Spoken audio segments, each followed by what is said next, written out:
আজ ১৬ই আষাঢ় ১৪৩২ বঙ্গাব্দ এবং ইংরাজির ১লা জুলাই ২০২৫ মঙ্গলবার। আজ শ্রী শ্রী বিপত্তারিণী ব্রত।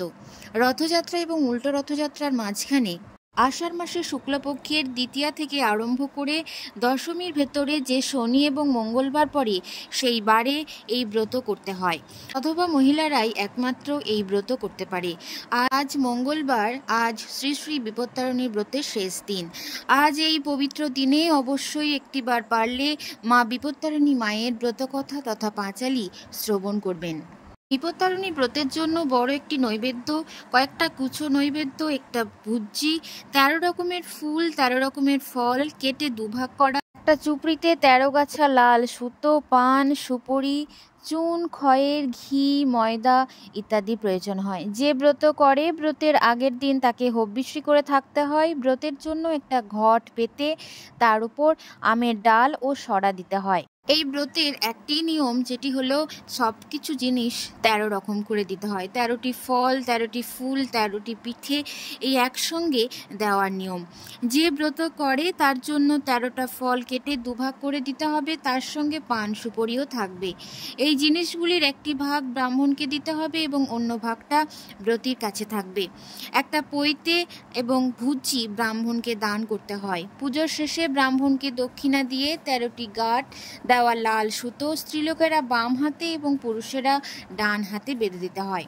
ব্রতীকে সেই দিন লুচি খেয়ে থাকতে হয় এবং অবশ্যই পুজোর শেষে একটি দেবীর উদ্দেশ্যে প্রদীপ প্রজ্বলন করে এই বিপত্তারিণী ব্রতকথা তথা পাঁচালী শ্রবণ করতে হয়। এখন আপনাদের সামনে বিপত্তারিণী চণ্ডী ব্রতকথা তথা পাঁচালী পাঠ করে শোনাবো। আষাঢ়স্য শুক্লপক্ষ দ্বিতীয়ার পর এই ব্রত আচরিবে দশমীর ভিতর। পূর্বদিনে নিরামিষ খাবে একবার, এই ব্রত করবে শুধু মঙ্গলবার। ত্রয়োদশ গ্রন্থিযুক্ত রক্তবর্ণ ডোরে, নারী নরে সবে ধরে দক্ষিণ করে।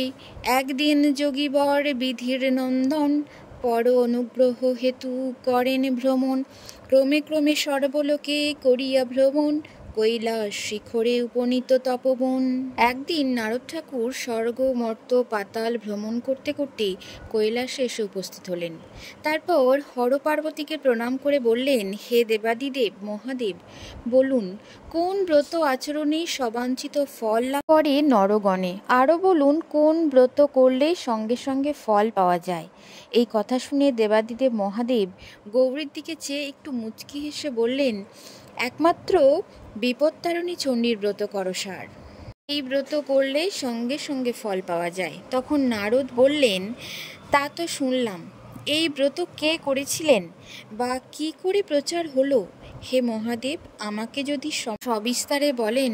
তখন মহাদেব বললেন, বিদর্ভ রাজ্যে এক রাজা ছিলেন। এই রাজার নাম ছিল হৈমবতী। রানী রূপে গুণে অতুলনীয়া। সেই রানী এক মুচির মেয়ের সঙ্গে সই পাতিয়েছিলেন। এই মুচির মেয়ে রানীকে চুল বেঁধে দিত, আলতা পরিয়ে দিত, রানীর সঙ্গে কথোপকথন করতে এবং রানীর পরিচর্যায় দিবারাত্রি থাকত। একদিন রানী মুচি সইকে বললেন, সই, তোর বাবা তো গরুর চামড়ার কাজ, তা আমি শুনেছি যে গোমাংস অস্পৃশ্য গোমাংসের রূপ কেমন, রং কেমন দেখবার ইচ্ছা হয়েছে। জানি না কেন এই ইচ্ছা হলো, তোকে এই আশা পূর্ণ করতেই হবে। এই কথা শুনে মুচি সই বলল, বলো কি রানী সই, এই রাজপুরীর মধ্যে চতুর্দিকে প্রহরী বেষ্টিত, আমি কেমন করে গোমাংস তোমায় দেখাবো? রানী বললেন, একটি পাত্রে ভরে একটি বস্ত্র ঢাকা দিয়ে আমার খাটের তলায় রেখে দিও, আমি সময় মতো দেখে ফেলে দেব। সত্য সত্যই একদিন একটি পাত্রে ভরে গোমাংস এনে নতুন বস্ত্র ঢাকা দিয়ে রানীর খাটের তলায় রেখে গেল। রাজবাড়ির মধ্যে চতুর্দিকে দাস দাসীরা পরিষ্কার করতে করতে একটি দাসীর নজরে পড়ল ওই পাত্রটি। সেই দাসী মনে প্রশ্ন জাগলো, ওই বস্ত্র ঢাকা ওই পাত্রটির মধ্যে কি আছে দেখি তো। এই পাত্রটি নিশ্চয়ই কোনো খাবার জিনিস হবে, কেউ রানীর জন্য রেখে থাকবে, আমি ঢাকা খুলে খেয়ে নিই। দাসী এই মনে ভেবে চতুর্দিকে লক্ষ্য করতে লাগলো, কেউ দেখছে কিনা। দেখলো কেউ কোথাও নেই। ঢাকাটি খুলে দেখলো খাবার তো নয়ই, উহা গোমাংস। খাওয়া হলো না, তার উপর আবার গোমাংস। সেই রাগেই ছুটে গিয়ে রাজাকে জানালেন, মহারাজ, সর্বনাশ ঘটেছে। রানীর ঘরে খাটের তলায় কে নতুন বস্ত্র ঢাকা দিয়ে এক পাত্র গোমাংস রেখেছে। এই খবর শোনা মাত্র রাজা রাগান্বিত হলেন এবং চিৎকার করে বলতে লাগলেন, রাজপুরীর মধ্যে আবার রানীর খাটের তলায় কে এক পাত্র গোমাংস কে রেখে গেল? কেউ দেখতে পেল না? সন্ধান লও, যে এই কাজ করেছে তার শিরচ্ছেদ হবে। একজন পরিচারিকা রাজার কথা শুনে সঙ্গে সঙ্গে রানীমাকে সংবাদ দিল, রানীমা, সর্বনাশ হয়েছে। আপনার ঘরে কে নাকি গোপনে গোমাংস রেখে গেছে, তাই রাজার আদেশ, তার শিরচ্ছেদ হবে। এই কথা শুনে রানী চমকে উঠলেন এবং চিৎকার করতে লাগলেন, এ আমি কি করলাম? খেয়ালের বশবর্তী হয়ে আজ এই গোমাংস দেখার জন্য আমার মুচি সইয়ের প্রাণ যাবে। আমাকেও অপমান অপদস্থ হতে হবে এবং রাজপুরের মধ্যে একটা অশান্তি হবে। আমি এখন কি করি? হঠাৎ মনে এলো, শুনেছি দেবতারা বিপদে পড়লে মহাশক্তির শরণ নেন। তিনি বিপদের সময় এসে রক্ষা করেন। আমি শরণ লই, দেখি কি হয়। এই বলে গলে বস্ত্র দিয়ে ঘরের মধ্যে এক মনে মহামায়াকে ডাকতে লাগলেন, মা বিপত্তারিণী, তারিণী তার মোরে, বিপদে পড়িয়া শিবেই ডাকিমা তোমারে।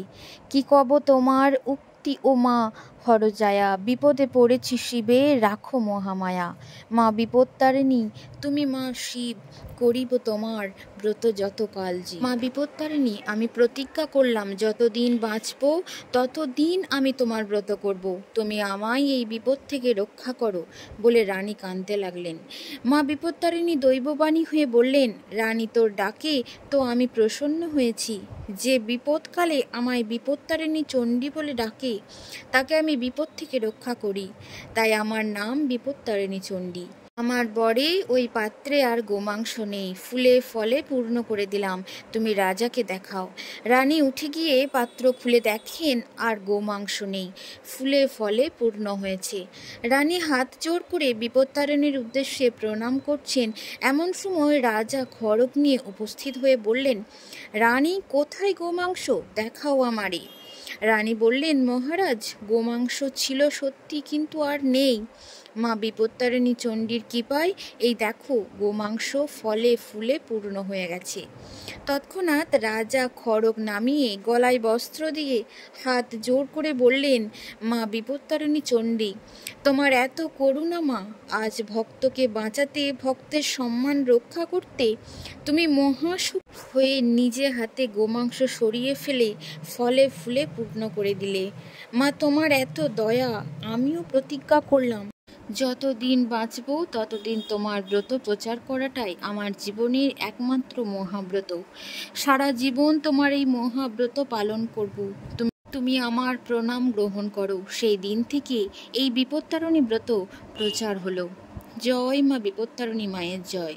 জয় মা বিপদনাশিনী মা, জয় মা বিপত্তারিণী চণ্ডী ব্রত মা। এই ব্রত পালন করলে সংসারে কোনো বিপদ আপদ থাকে না। মা বিপত্তারিণী সকল বিপদ থেকে রক্ষা করে সেই সংসারকে। মায়ের আশীর্বাদ সকলের উপর বর্ষিত হোক। মায়ের আশীর্বাদে সকলে সকল বিপদ থেকে মুক্ত হন। জয় মা। ধন্যবাদ সকলকেই। পর্বটি আজ এই পর্যন্ত ছিল। আবারও দেখা হচ্ছে আপনাদের সাথে নতুন কোনো পর্ব নিয়ে।